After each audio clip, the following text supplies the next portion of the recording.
BHU में PhD की लड़ाई लड़ रहे छात्र के साथ मिलने पहुंची हैं रागिनी सोनकर, जो कि सपा की नेत्री हैं। और रागिनी जी दलित परिवार से आते हैं, धरना दे रहे हैं कई दिनों की। शिक्षा के लिए धरना देना कितना उचित है? राजनीतिक बोला जाता है, इसके लिए मैं यही कहना चाहूंगी कि देश जो है वो लोकतांत्रिक देश है हमारा, और संविधान के बल पे चलता है।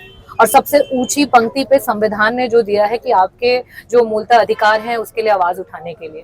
तो आज ये बच्चे को अगर हमारे राजनीतिक और संवैधानिक तौर से चलने वाली सरकार के, चाहे वो विपक्ष के हो या पक्ष के, जो भी लोग आ रहे हैं, समर्थन दे रहे हो, बात कर रहे हो, उसकी वजह से इनकी आवाज लोगों तक पहुंच रही है। तो ये कोई राजनीतिक उसको मंच बनाने के लिए नहीं हो रही है, उनके अधिकारों को दिलाने के लिए हो रही है। ऐसा क्यों हो रहा है? क्यों दलित है इस वजह से ऐसा किया जा रहा है, या अन्य समाज से अगर आते तो क्या ऐसा होता? देखिए, अभी मेरे संज्ञान में आया कि जो आपके कुछ फॉरवर्ड बच्चे भी थे जिनके साथ इस तरीके की प्रक्रिया हुई, और बीएचयू में ही हुई, और उसमें तुरंत जो है कमेटी गठित की गई और कमेटी गठित करके जांच शुरू हो गई। ये बच्चा 21 तारीख से धरने पे बैठा हुआ है, और उसके बावजूद भी ना तो कोई मिलने आया, ना कोई कमेटी गठित हुई, यहाँ तक कि उससे फोन पे भी एक भी कॉन्वर्सेशन नहीं हुई। तो ये क्या दर्शाता है? ये दर्शाता है कि आप दलित को पढ़ने ही नहीं देना चाहते, आगे बढ़ने ही नहीं देना चाहते। महामना की बगिया में इस तरह का धरना एक अनोखा धरना माना जा रहा है। कहा जा रहा है भाई पीएचडी के लिए लड़ाई लड़ रहा है बच्चा, लेकिन अभी कोई सुन भी नहीं रहा है। आगे क्या लगता है, अगला कदम क्या होगा आप लोग की तरफ से? किस तरह से सहायता की जाएगी? देखिए, महापुरुषों के नाम पे सिर्फ राजनीति ही की जाती है सरकार में, और शिवम ने आवाज उठाई, इसकी वजह से पूरे देश के कोने कोने से और प्रदेश के कोने कोने से जो दलित समाज के बच्चे हैं वो भी अपनी आवाज को उठा रहे हैं कि उनके साथ किस तरीके से अन्याय हो रहा है। अभी एक आपके लखनऊ की यूनिवर्सिटी की प्रोफेसर है, उनको निलंबित कर दिया गया है। एक प्रियंका सोनकर है, उन्होंने भी पीएचडी के लिए भरा था और वो क्वालिफाइड थी, वो रैंक भी आई थी, लेकिन उनको भी इसी तरीके से जो है हटा दिया गया। मैं तो शिवम का आभार व्यक्त करना चाहूंगी कि उन्होंने इतनी बहादुरी दिखाई कि आज वो खड़े हैं, और उसकी वजह से अगर इस मुहिम, इस लड़ाई में देश का हर एक दलित, हर एक नौजवान, हर एक परिवार और इस देश में जो भी लोकतांत्रिक व्यवस्था और संविधान पे भरोसा रखता है, वो सब इस समय शिवम के साथ खड़े हैं और सब इस लड़ाई को लड़ रहे हैं। आपने किसी अधिकारी से बात किया, आपने किसी प्रोफेसर से बात किया इनके लिए?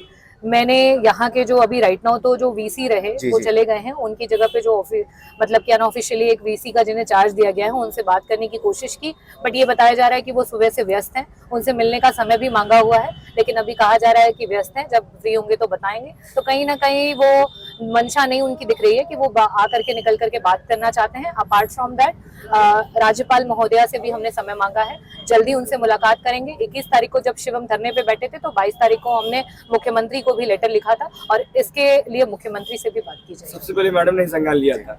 सबसे पहले जब मेरे खिलाफ शैक्षणिक अन्याय हुआ तो मैं यहाँ पर शैक्षणिक धरने के लिए बैठ गया, और मेरी अकादमिक मांगे थी। मैं बहुत कम शब्दों में आपसे स्पष्ट कर देना चाहता हूँ कि काशी हिंदू विश्वविद्यालय के प्रवेश सत्र 2024-25 में मौलवी शांति अध्ययन केंद्र में 7 सीटों पर आवेदन मंगाए गए थे।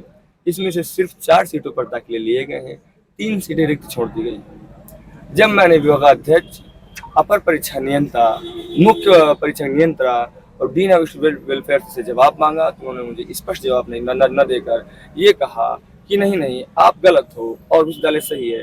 तो मैंने मुख्य आरक्षण अधिकारी के नाम से तत्काल प्रभाव से एक मैंने चिट्ठी लिखी, और मैंने उसमें लिखा कि हमारे विभाग में 7 सीटों पर मेरे विभाग का नाम मौलवी शांति अध्ययन केंद्र, जो कि सामाजिक विकास शाखा के अंतर्गत आता है, इसमें 7 सीटों पर 4 में दाखिले दिए गए हैं और 3 सीटें रिक्त छोड़ दी गई हैं। जब तक इन सीटों पर योग्य, मैंने ये कहीं नहीं कहा, मैं इतने दिन से धरनारत हूँ साहब, आपसे बता देना चाहता हूँ, मैं बहुत विनम्र भाव से, बहुत ही संविधान दायरे में रहते हुए मैंने ये कहीं नहीं कहा कि ये जो जिन 3 सीटों पर मैंने ये कहीं नहीं कहा कि मेरा दाखिला किया जाए। मैंने ये कहा कि उन खाली पड़ी, रिक्त पड़ी 3 सीटों पर योग्य उम्मीदवारों का दाखिला किया जाए।